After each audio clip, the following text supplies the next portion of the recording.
안녕하십니까. 신의기능 국방TV 데일리 디펜스입니다. 자, 오늘도 아주 중요한 이 안보 소식 살펴보도록 하겠습니다. 부정선거.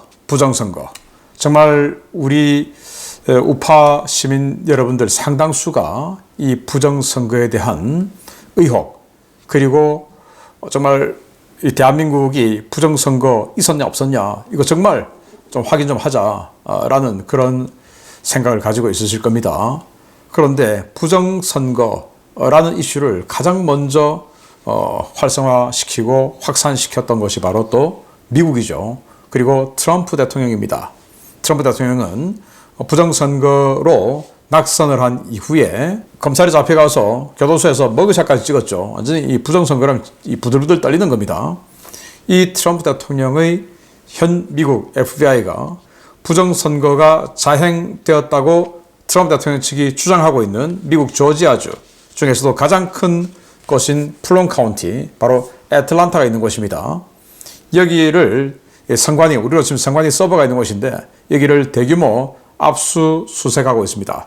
이런 가운데 트럼프 대통령이 각종 자료를 리트윗하고 있는데 여기에 보면 한국 IP, 그것도 성남시에서도 성남시 지역화폐를 만드는 회사 IP가 나와서 그 회사 IP가 미시간주에서 많은 선거 부정 투표를 했다라는 것을 리트윗했습니다. 자, 그러면 한국까지 오겠죠. 어떤 내용으로 진행되고 있는지 보도록 하겠습니다. 정보 브리핑 먼저 하겠습니다. 미국 민주당은 아이스 단속에 항의하며, 그러니까 이민국 단속에 항의하며 회계연도 잔여 기간 예산 셧다운 준비에 들어갔다라는 건데요. 이 회계연도 지난번에 셧다운 할 뻔했다가 또 며칠 이 급료도 지급되지 않고 하다가 결국 합의해서 공무원들 월급도 주고 했지 않습니까? 그런데 이 패키지가 총 12개 패키지인데 그 중에 민생하고 관계되는 이런 패키지는 통과해주고 국방, 그리고 국토안보, 이런 부분들에 대한 패키지는 통과시켜주지 않았다고 해요. 그래서 그 중에서도 특히 국토안보부 예산, 이 관련한 예산 전액 삭감, 이런 걸 주장하며 예산 셧다운에 들어간다라고 하는데, 그러면 아마 이번 주말부터 셧다운에 들어갈 가능성이 높다라는 건데, 폴리마켓에서는 가능성이 69%다라고 이렇게 갑자기 쭉 나왔어요. 이런 일이 없었으면 좋겠는데, 아무튼 이 이민국이 미네소타주에서 좀 강하게 단속하고 그런 와중에 또 며칠 전에 한 명이 총을 10발 맞고 사망하는 사건이 생겼죠. 이런 등등 해서 지금 강하게 민주당 측에서 대시를 또 들이밀고 있습니다. 마차도, 베네수엘라의 야권 지도자죠. 노벨 평화상을 탔던 마차도가 곧 귀국해서 조국의 정치적 전환에 참여하겠다라고 밝혔습니다. 새로운 국가 건설에 기여할 것이라고 말을 했는데요. 귀국을 예고했습니다. 그런데 지금 마차도는 베네수엘라 정부로부터 수배를 받고 있는 상황이죠. 근데 수배를 받고 있는 상황에서 베네수엘라로 들어가겠다라고 하는 것은 아마도 미국과의 어떤 그 안전보장에 대한 조율이 끝났지 않나라고 생각이 드는데, 기자회견 중이죠. 귀국 관련 기자회견을 하고 있는데, 이 마차도가 워낙 인기가 좋은 정치인이어서 지난 대통령 선거 때 마두로가 마차도에 누명을 씌워서 선거에 못 나오게 했죠. 그래서 마차도 대신 에드문도 곤살레스라는 남성이 출마를 했고, 그 남성마저도 한 67%를 득표를 해서 압도적으로 이겼는데, 베네수엘라는 부정선거로 아예 득표 현황을 밝히지도 않고 그냥 묻지도 따지지도 않고 마두로가 51% 득표해서 승리했다라고만 대법원에서 그냥 공포하고 끝내버렸죠. 그런 마차도가 들어가서 정치하겠다 이 말이죠. 이 말은 조기 대선이 있을 수 있고 그 조기 대선에 출마하겠다라고 하는 선언과 같다고 봅니다.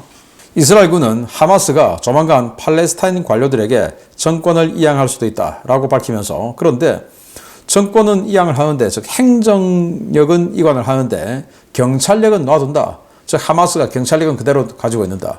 경찰력을 가지고 있으려면 무력이 있어야 되니까 당분간 무장 해제는 안 할 것이다. 그러면 하마스가 무장 해제를 안 하면 이 하마스를 없애기 위해서 상당 기간 걸릴 것이다. 이렇게 이스라엘군이 밝혔어요. 로이터 통신이 보도했습니다. 트럼프는 이란에서 정권 교체를 위한 여건 조성 중이다. 항공전력 외에 추가 공작을 시사한다 라는 건데, 항공전력을 때리는 것 외에도 추가 공작을 하는데, 이게 일단 베네수엘라처럼 때려서 마두로를 체포하고 제거하고 한다 하더라도 그 베네수엘라 전국을 신속하게 안정시킬 수 있는 사람이 있어야 되죠. 지금 현재 로드리게스 부통령처럼. 그래서 이란도 그런 것들을 여건 조성한다, 이 말이 되겠죠. 이 행사장에서 밝힌 내용이라고 하는데, 여기 있는 이 미국 여자 가수하고 이 내용하고 전혀 관계없어요. 이런 행사장에서 밝힌 내용이다 라고 하는데, 그럼 뭐냐, 지금 이란에 있는 쿠드스군이라고 있습니다. 이란 이슬람 혁명 수비대 중에서 쿠드스군은 해외 작전, 해외 지원 등을 주로 하는 그런 군대죠. 그 쿠드스군 사령관이 현재 저 스파이 아니냐, 미국 스파이 아니냐라고 이란 정부의 주목을 받고 있는 사람인데, 그 사람을 혹시 포섭해서 지금 레진 체인지 들어가면 그 중간 과도기 내가 좀 맡아라, 이런 거 아닌가라는 관측도 있습니다. 아무튼 대신 혼란기를 대신 맡아줄 사람 구하고 있다라는 거예요. 독일은 우크라이나에 이동식 열병합 발전시설 33세트를 공급하는 걸 준비한답니다. 지금 우리나라도 춥지만 러시아, 우크라이나도 대단히 추워요. 특히 우크라이나 같은 경우에 지금 뭐 영하 20도, 24도 뭐 이런 식으로 내려가는데, 여기에 전기가 없으면 난방이 안 되죠. 얼마나 춥겠습니까? 사람들이 동사하겠죠. 그러니까 지금 독일이 이런 것들을 준비해서 열병합 발전소, 우리나라 신도시에 가면 쓰레기 태워서 지역 난방하는 열병합 발전소 있죠. 뭐 그런 것의 아주 소형 버전이다라고 할 수 있겠는데요.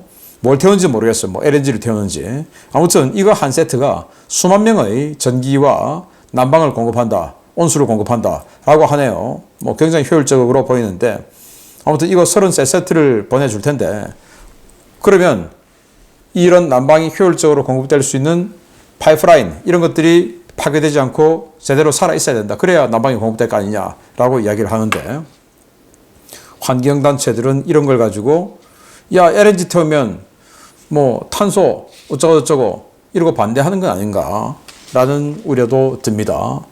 마르코 루비오 미 국무장관은 평화협상 걸림돌은, 그러니까 러시아와 우크라이나의 평화협상이죠. 이 걸림돌은 러시아의 돈바스 집착이다.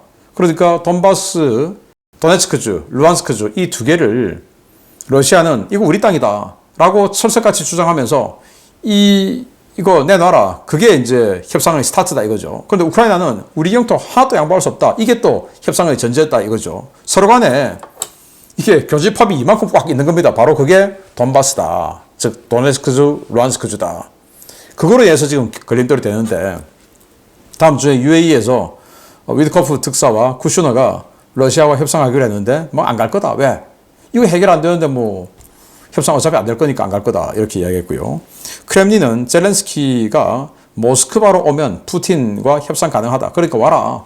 안전, 업무 환경 보장하겠다라고 제안했는데, 자, 여기 보시면 키우 인디펜던트가 보도했어요. 러시아, 푸틴, 젤렌스키 회담 준비되어 있다. 그러나 우크라이나 대통령이 먼저 모스크바에 왔을 때만 가능하다. 나는 쫄려서 못 가겠으니까 너가 와라. 이런데 안전 보장해 주겠다고 하는데, 아니 러시아는 거짓말했던 전적이 있죠. 뭡니까? 우리는 훈련에 불과하다 하고는 바로 그냥 우크라이나 때렸죠. 그런데 어떻게 믿고 가겠습니까? 하려면은 뭐 독일이나 이런 데서 이 제3지대에서 해야 되겠죠. 전쟁하고 있는데 누가 지금 누구를 믿겠습니까? 서로 간에. 우크라이나군은 미르호흐라드 여기를 러시아군이 거의 장악했다고 발표했어요. 지휘소, 포병진지 만들고 장악지역을 확장하고 있다라는 건데, 자, 여기 지도 보시면 포크롭스크 여기도 뭐 거의 다 러시아가 먹었습니다. 한 80%를 러시아가 먹었다 그러고, 여기 미르호흐라드 여기도 지금 대부분을 러시아가 점령했다라고 하는데, 그러면 푸틴이 원래 이 포크롭스크와 미르호흐라드 이 지역을 11월 15일까지 완전 점령 완료해라 라고 했는데 12월 1월 그리고 1월 말 됐으니까 2달 반 정도 밀렸다라고 볼 수 있는데, 아직도 완벽한 거 아니니까 저는 이 상태에서도 한 달은 더 갈 거라고 봅니다. 우크라이나 AI 전투 로봇 TW7.62라는 전투 로봇이 실전에서 처음으로 러시아군을 생포 성공했는데 3명을 생포했습니다. 놀라운데요. 여기는 이 로봇이에요. 궤도형 차량 같은, 뭐 리어카 같은 데다가 궤도를 달아놓은 그런 것에 총이 달려있죠. 그리고 렌즈도 달려 있고 아마 스피커도 있겠죠. 그래서 여기 러시아군에게 야 나와 손 들어 무기 버려 따라와. 자, 이렇게 해서 3명을 생포해서 데리고 왔다라는 건데 와 이런 로봇이 눈앞에 떡 나타나가지고 스피커로 손 들어 총 버려 따라와 이렇게 하면 와 정말 무서울 것 같습니다. 우크라이나는 24시간 동안 109회의 교전을 했고 러시아군 사상자는 830명입니다. 평소보다 아주 적죠. 왜냐? 너무 추워서 전투가 제대로 이루어지지 않고 있다라는 거고 러시아포 20문 격파, 러시아 차량 88대 파괴했다라는 전과 발표를 했어요. 자, 주요 소식, 부정선거 소식 보겠습니다. 조 바이든이 승리했던 지난 2020년 미국 대선 전국에서 저희 신인균의 국방TV는 당시 조지아주를 비롯한 주요 경합주에서 대규모 선거 부정이 있었다는 의혹들을 집중적으로 전해드린 바 있습니다. 그동안 주류 언론에 의해 음모론으로 매도된 이 사건에 대해 미국 연방수사국 FBI가 공개 수사를 시작했습니다. 도널드 트럼프 미국 대통령이 여러 차례 부정선거라고 지적했던 2020년 11월 미국 대선과 관련해 FBI가 상당한 수준의 증거를 확인하고 부정선거가 이루어진 장소 중 한 곳을 급습했습니다. FBI는 현지 시각 1월 28일 오후 조지아주 유니언시티 소재 풀턴 카운티의 캠벨턴 태원 로드 5600번지의 선거 허브 및 운영센터에서 압수수색을 진행했고 이곳은 선거 관리와 전산 데이터 관리의 핵심 시설이라고 밝혔습니다. FBI는 이날 다수의 무장 요원들을 사무소에 투입해 대량의 증거들을 압수했는데요. 압수한 물품이 워낙 많아 별도의 대형 트럭까지 준비해 압수한 증거들을 수사본부로 이송했습니다. 이곳은 트럼프 대통령이 지속적으로 부정선거 문제를 제기한 곳인데요. 미국 법무부는 지난해 10월 풀턴 카운티 측에 2020년 선거 당시 사용된 모든 투표 용지와 우편 봉투, 디지털 자료 일체를 제출하라고 요구했다가 거부당한 바 있는데요. 이에 법무부는 법원에 압수수색 영장을 신청하고 최근 영장을 발부받아 풀턴 카운티 선거사무소를 급습했습니다. 음모론으로 치부되던 부정선거 관련 의혹에 법원이 영장을 발부한 것은 지난해 12월 말 조지아주 의회에서 선거관리위원회를 대상으로 실시한 청문회에서 내부 고발이 나왔기 때문입니다. 당시 청문회에서 선관위 직원 1명과 개표 참관인 2명은 풀턴 카운티에서 31만 5천 장의 서명 없는 투표용지가 유효표로 인정됐다고 밝히며 대규모 부정이 있었음을 실토한 바 있습니다. 2020년 대선 조지아주에서는 바이든이 247만 3,633표를 얻어 246만 1,854표를 얻은 트럼프를 11,779표 차로 이겼는데요. 이에 따라 조지아주에 걸려있는 선거인단 16명을 바이든이 가져갔고 이는 대선 전체 결과에 큰 영향을 미쳤습니다. 당시 바이든 측은 조지아주와 비슷한 방식으로 펜실베니아와 위스콘신, 미시간, 애리조나, 네바다 등의 주요 경합주에서 승리해 306명의 선거인단을 확보함으로써 232명의 선거인단을 확보하는 데 그친 트럼프를 여유있게 따돌리며 대통령에 당선된 바 있습니다. 트럼프 대통령은 당시 경합주에서 대규모 부정선거가 있었고 이 때문에 선거 결과가 뒤바뀌었다며 반발해 왔는데요. FBI가 부정선거 정황을 공식 확인하고 압수수색으로 투표용지 등 선거 물품을 압수한 것은 이번이 처음입니다. FBI가 이번 압수수색을 통해 조지아에서의 부정선거를 공식 확인하면 해당 수사는 다른 경합주는 물론 당시 불법 투표용지 공급에 동원된 다른 나라와 기업에까지 확대될 것으로 보이는데요. 언론을 장악하고 각국 시민들의 눈과 귀를 가린 채 민주주의를 유린해온 세력들 반드시 그 대가를 치르게 되기를 바랍니다. 네, 여기 검은색 SUV, 대형 SUV들 그리고 여기 트럭들 가서 트럭들이 저렇게 많이 가서 짐을 많이 싣고 온다라는 거죠. 자, 그래서 여기는 뭐 서버다 뭐다 잔뜩 가져오는데 여기가 바로 애틀란타 유명한 도시죠. 애틀란타 우리 한국 교민들도 많이 살고 그 애틀란타가 있는 지역입니다. 자, 이렇게 폭스뉴스가 이 선거 허브를 압수수색하고 있는 FBI 요원들의 장면 이렇게 해서 이렇게 압수수색이 진행되고 있다라고 보도를 했어요. 그동안 메이저 언론에서는 주류 언론에서는 이런 걸 금기시해왔죠. 그런데 이제 폭스뉴스에서 이거 보도했으니 우리 한국 언론도 받아 써야죠. 왜 안 받았습니까? 받아 써야 되죠. 자, 청문회에서 이런 실토가 나왔습니다. 지난 25년 12월 22일, 작년 연말이죠. 풀턴 카운티는 2020년 선거에서 선거 사무원 서명이 없는 투표용지 31만 5천 장을 인정했다는 사실을 인정했다. 이번 폭로는 논란이 된 선거에 대해 여전히 의구심을 품고 있는 유권자들의 분노에 불을 지폈다. 라고 ANF가 보도를 했는데, 당시 조지아주 의회에서 청문회를 한 거예요.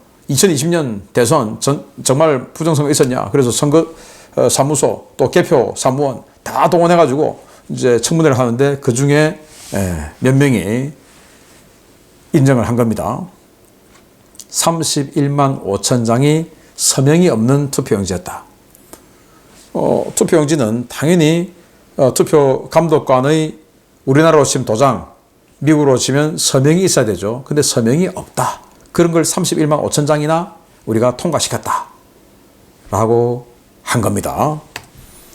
자, 그러면서 이 압수수색된 것들 중에 이 CCTV, 이 파일도 있겠죠. 그 CCTV 파일 보면 당시 이제 개표소인데 여기 이 빨간 옷 입은 사람이 박스를 들고 있어요. 그리고 개표 테이블 밑에 박스들이 다 있습니다. 이 박스들이 모두 그 서명 없는 투표용지가 담겨져 있는 박스였다고 합니다. 그걸 어느 순간 대규모로 가지고 와서 저걸 까라 해서 까는데 도미니언이라는 전자 이 개표 기계로 일단 투표를 하죠. 그러면서 거기에서 조작을 해서 100만 표야 라고 하면 나중에 그 투표용지를 100만 표를 맞춰야 되죠. 그거 하는 작업인 겁니다. 그래서 저는 이걸 보면서 우리나라도 서명이 있다 없다? 우리나라는 감독관 도장이 있죠. 그런데 도장 우리나라 서명하는 것보다 얼마 편합니까? 그냥 도장 쿡 찍으면 되는데 이걸 왜 안 해요? 아니 감독관 하는 그 공무원들 그날 뭐 공짜로 나갑니까? 아니죠. 따로 수당 받고 나가죠. 그리고 그날 이거 찍는 거 그렇게 힘듭니까? 그럼 공무원 그만둬야죠. 공무원 하겠다는 젊은이들 줄 서 있는데. 그래서 나가서 도장 찍으면 되잖아요. 왜 거기다 인쇄를 합니까? 인쇄를 하면 그게 무슨 도장입니까? 그냥 인쇄물이지. 도장이라고 하는 것은, 서명이라고 하는 것은 서명과 도장 같은 거 아닙니까? 내가 현장에서 보았다. 내가 확인했다. 라는 것을 남기기 위해서 도장을 찍고 사인을 하는 거예요. 그런데 내가 보았다. 확인했다. 이걸 어떻게 인쇄해가지고 사전에 내가 안 봤는데도 그 인쇄물은 지나가면 그냥 확인했다라는 도장 찍혀 있으니까 확인했다라고 인정되지 않습니까? 그러니까 우리나라 선거관리위원회 공무원들 손목이 무슨 황금입니까? 다이아몬드입니까? 뭘 그렇게 아끼기 위해서? 아니 안 하겠다고 하면 줄 섰는데 선거관리사무소 공무원 대신하겠다고 너 나가면 내가 할 거야. 줄을 섰는데 왜? 거기 1년에 할 일도 별로 없이 2년에 한 번씩 큰 선거, 총선 그리고 지방선거 그리고 5년에 한 번씩 또 대통령 선거 이렇게 큰 선거 거기다가 지역에서 무슨 뭐 새마을금고 이사장 또 농협조합장 이사장 뭐 이런 거 선거하는 거 좀 도와주고 하는 그 일이 뭐 바쁘겠어요. 그런데 왜 그날 도장을 안 찍냐 이거죠. 도장을 뭐 한 명이 수만 개를 찍습니까? 해봐야 뭐 수백 개 수천 개 아닙니까? 교대로 찍으면 그거 하면 이거 확인되는데 누가 그 인쇄하라고 그 도장을 인쇄하라고 그게 또 도장입니까? 인쇄물이지.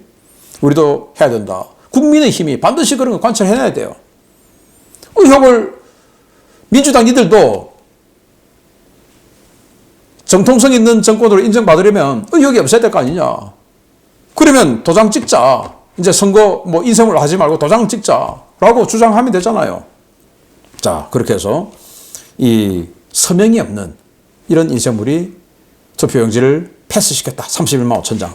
패스하면 어떤 결과가 나왔냐. 당시 조지아주에서 선거인단 16명이에요. 그런데 불과 11,000표 차이로 바이든이 이겼어요. 아마 이 부정선거를 사전에 기획하기 전에는 혹시 모르니까 안전하게 한 30만 표 이상 부정시키자라고 했겠죠. 그리고 30만 표 이상을 하는데 그게 왕창 바이든만 나오면 안 되겠죠. 조금 이제 비율을 우리나라 사전투표 비율 한 8대2, 7대6 뭐 이런 식으로 3대7 이런 식으로 나오는 것처럼 좀 섞어야 되겠죠. 그러니까 한 31만 표 해가지고 여기를 이겨버린 겁니다. 그런데 바이든이 306표, 트럼프가 232표 이 선거의 날 확보를 했죠. 그런데 이 조지아주가 트럼프가 이겼으면 어떻게 됩니까? 바이든은 290표밖에 안 되는 거예요. 그리고 또 여기 있는 펜실베니아 20표죠.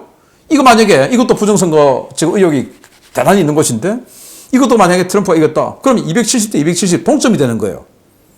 그리고 또 여기 있는 뭐 미시간주, 위스콘신주, 또 여기 있는 애리조나, 네바다 이런 거 트럼프가 지금 6군데가 당시 부정선거 의혹이 있었는데 그 트럼프 다 이겨버리면 바이든이 200대 초반밖에 안 되는 거예요. 그 정도로 큰 일을 저질렀다. 그래서 트럼프는 지난 4년간 바이든을 대통령 인정 안 했죠. 항상 바이든 앞에다가 욕을 갖다 붙이고 무능력한 자다, 나쁜 놈이다 뭐 이런 식으로 했지 않습니까? 자, 그러면서 우리는 이제 이걸 주목해야 됩니다. 트럼프 대통령이 최근에 리트윗을 합니다. 누가 올린 것을 이제 야, 이거 좋은 자료야 니들도 좀 봐 하고 SNS에 리트윗을 하죠. 그중에 이거 보입니다. 사우스 코리아가 보여요. 사우스 코리아 뭐야? 보니까 성남시라고 보여요. 그리고 앞에다가 뭔가 나오죠. 이게 인터넷 주소 IP입니다. IP. 그럼 이 회사는 이 IP는 어디냐? 찾아보니까 성남에 있는 왜 또 하필 경기도 성남입니까? 무슨 성남은 나쁜 것만 나오면 성남이에요. 성남에 있는 지역화폐 회사입니다. 그래서 이재명 테마주로 묶인 회사예요. 이재명이 당선되면 지역화폐 어마어마하게 뿌릴 거야. 또 이재명하고 또 링크가 있을 거야. 라고 생각되는 회사인 거죠. 그런 곳에서 미시간주에 어마어마하게 부정선거를 여기서 그냥 뭐 했다라는 자료가 나온 거예요. 마이클 린델이라고 하는 재벌입니다. 미국 재벌. 트럼프 대통령을 강력하게 지지한 사람인데 그 사람이 올린 20개의 어떤 그 헤비 IP, 그러니까 부정선거를 많이 접속한 IP 공개했는데 그중 대부분은 중국이에요. 그런데 중국 아닌 게 한국이 딱 있어요. 한국이. 이게 무슨 일입니까? 자, 그럼 트럼프 대통령 이거 가만 놔두겠습니까, 이제? 일단 조지아주 부정선거 확인시켜. 자, 이제 부정선거 이제 사실인 거 이제 다 인정했지. 그러면 제대로 이제 수사해. 그럼 여기 나와 있는 것들, 중국 니들은 원래 나쁜 놈이니까 중국 때려. 그런데 사우스 코리아, 성남. 이거 조사해. 그리고 한국에서 애리조나주로 부정선거 투표지 싣고 왔다라는 증언이 있었지 않습니까? 당시 애리조나주 투싼 공항에 직원이 폭로를 했었죠. 그거, 대한항공, 수송기, 화물기. 자, 그럼 대한항공도 조사해. 이렇게 나오겠죠. 기대가 됩니다. 저는 대한항공이 피해가 있기를 바라는 건 아니고, 분명히 우리 대한민국에 누군가는 이 미국 민주당과 부정선거에 대해서 서로 교육받고 정보 주고받고 도와주고 하는 자들이 있다라고 생각합니다. 반드시, 고구마 줄기처럼 끌어내어서 대한민국이라는 거대한 고구마 확 끄집어내기를 바랍니다. 자, 이런 와중에 이재명이 이런 소리 자꾸 하죠. 중국 어쩌고 부정선거 어쩌고 가짜뉴스가 대한민국 좀 먹는다 이런 이야기 합니다. 왜 이러냐? 쫄리니까 하는 거죠. 고구마 줄기 확 끌어내기를 바랍니다. 마치겠습니다. 감사합니다.